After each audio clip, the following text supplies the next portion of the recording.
Vous connaissez peut-être cette situation, vous obtenez enfin la promotion tant attendue, vous achetez la maison de vos rêves, vous partez en voyage vers la destination qui vous a fait rêver pendant plusieurs années, et pourtant, quelques semaines après, il y a cette petite voix qui recommence, et maintenant, qu'est-ce qui va me procurer du bonheur? Cette expérience, on l'a tous vécue, et elle révèle quelque chose de très profond de la nature humaine. On a appris à chercher le bonheur toujours ailleurs, toujours demain, toujours plus tard. Mais aujourd'hui, je vais vous parler d'une sagesse millénaire qui peut bien transformer votre rapport au bonheur. C'est un concept yogique fondamental qui s'appelle Santosha, le contentement. Et ce concept millénaire est aujourd'hui validé par les neurosciences. Alors restez avec moi puisque vous allez apprendre dans les prochaines minutes pourquoi votre bonheur ne se trouve peut-être pas ailleurs et comment le cultiver ici et maintenant avec ce que vous avez déjà et avec ce que vous êtes déjà. Mais d'abord, dites-moi dans les commentaires combien de fois vous vous êtes dit « je serai heureux quand ». Cette phrase, on l'a toujours répétée. Je serai heureux quand j'aurai ce travail, quand j'aurai cette maison, quand j'aurai cette relation. Et une fois qu'on a ce qu'on obtient, le bonheur s'évapore rapidement. Et devinez quoi, c'est tout à fait normal. Notre cerveau possède ce qu'on appelle le tapis roulant hédonique. Chaque fois qu'on atteint un objectif, notre niveau de bonheur de référence revient à la normale. Et c'est pour ça que cette course effrénée vers le toujours plus ressemble à une course sur un tapis roulant ou une roue de hamster. On court, mais on n'avance réellement jamais. Alors comment sortir de ce cycle et comment retrouver cette joie profonde et durable dont parlent les yogis depuis des millénaires? La réponse se trouve dans ce concept qu'on appelle Santosha, le contentement. Santosha est composé de deux mots, Sam qui veut dire complètement et Tosha qui veut dire contentement. Mais attention, ce n'est pas renoncer à son bonheur, ce n'est pas renoncer à ses rêves ou à ses ambitions. Santosha, c'est découvrir que ce trésor qu'on cherche partout est déjà en nous. C'est cette capacité extraordinaire à vivre pleinement le moment présent avec ce qu'on a déjà et ce qu'on est déjà. C'est reconnaître l'abondance dans tout ce qui nous entoure sans attendre que les circonstances extérieures changent. Imaginez que vous êtes dans l'obscurité, que vous trébuchez à la recherche de la lumière, alors que vous tenez une lampe éteinte dans vos mains. Il suffit d'appuyer sur l'interrupteur. Santosha, c'est découvrir cet interrupteur intérieur. Et le plus beau dans tout ça, c'est que la science moderne confirme que cette sagesse millénaire fonctionne parfaitement.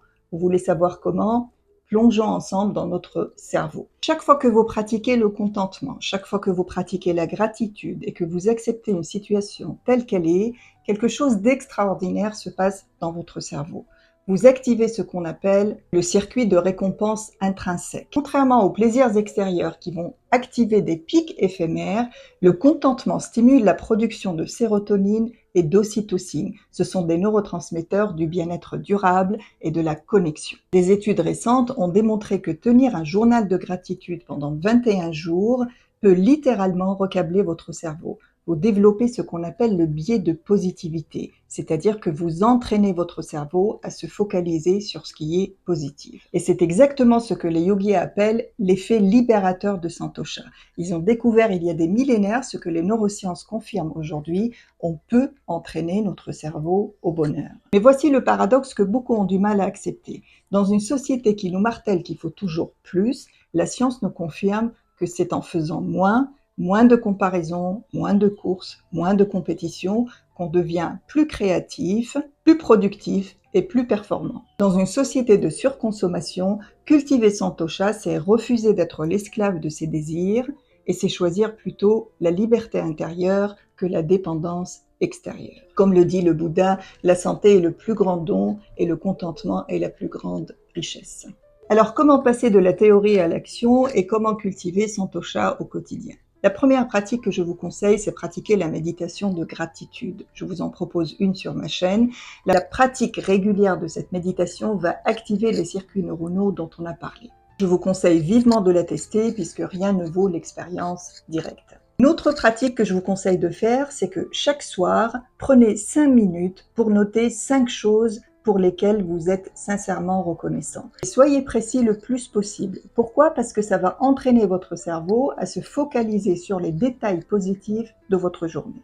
Et la dernière pratique que je vous conseille pour cultiver Santosha, c'est la détox de la comparaison. Soyons honnêtes, les réseaux sociaux sont les numéros 1 de Santosha.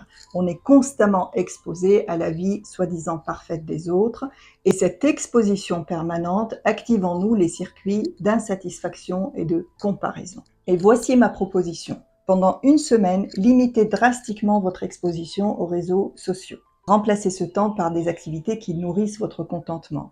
Des balades dans la nature, du temps avec des personnes que vous aimez, de la lecture, de la musique, etc. Et observez la différence de votre niveau de satisfaction quotidienne. Santosha nous enseigne que nous ne sommes pas les mendiants de notre bonheur, mais nous sommes les gardiens de notre contentement. Et que nous avons en nous cette capacité à transformer l'ordinaire en extraordinaire par la simple qualité de notre présence.